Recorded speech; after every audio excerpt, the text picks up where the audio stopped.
மல்வம் பங்கில் முன்னெடுக்கப்பட்ட நல்லூர் சுவாமி ஞானப்பிரகாசர் அடிகளாரின் பிறப்பின் முப்பொன் விழா சிறப்பு நிகழ்வு மார்கழி மாதம் 7ஆம் திகதி கடந்த ஞாயிற்றுக்கிழமை மல்வம் திருக்குடும்ப ஆலய ஞானப்பிரகாசர் கலையரங்கில் நடைபெற்றது.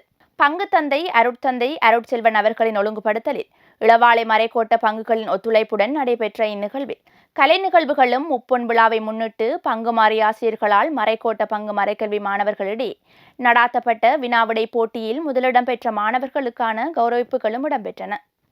நிகழ்வின் ஆரம்பத்தில் சுவாமி ஞானப்பிரகாசர் அடிகளாரின் உருவச்சிலைக்கு பிரதம விருந்தினராக கலந்து கொண்ட அமலமரி தியாகிகள் சபை யாழ் மாகாண முதல்வர் அருட்தந்தை போல் ஜெயந்தன் பச்சேக் அவர்கள் மாலை அணிவிக்க சுவாமியின் உருவப்படத்திற்கு அவரால் திருமுழுக்கு கொடுக்கப்பட்டு பெயர் சூட்டப்பட்ட அப்பங்கைச் சேர்ந்த தாயார் ஒருவரால் மாலை அணிவிக்கப்பட்டதுடன் சுவாமி ஞானப்பிரகாசரின் நினைவை தாங்கி பங்கு தந்தையால் எழுதப்பட்டு திரு ஜேசுதாஸ் அவர்களின் இசையமைப்பில் மெல்பம் திருக்குடும்ப ஆலய பாடகர் குழாமினரால் பாடப்பட்ட அஞ்சலி பாடல் இசைக்கப்பட்டது. தொடர்ந்து கலை நிகழ்வுகளும் கௌரவிப்புகளும் இடம்பெற்றன.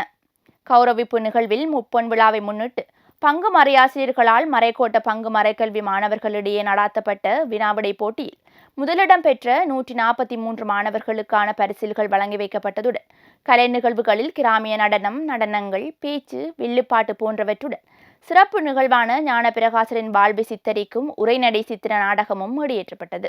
இளவாலை மறைக்கோட்ட முதல்வர் அருட்தந்தை இயேசுதாஸ், கிளரேசியன் சபை கிளாரட் சிறுவர் கதம்பை இயக்குனர் அருட்தந்தை அருள்ராஜ், அமலமரி தியாகிகள் சபை அருட்தந்தை செபமாலை அன்புராசா ஆகியோர் சிறப்பு விருந்தினர்களாக கலந்து கொண்ட இந்நிகழ்வில் அருட்தந்தையர்கள், அருட்சகோதரிகள், பங்கு மக்கள், மறைக்கோட்ட பங்கு பிரதிநிதிகள் என பலரும் பங்கு பெற்றிருந்தனர்.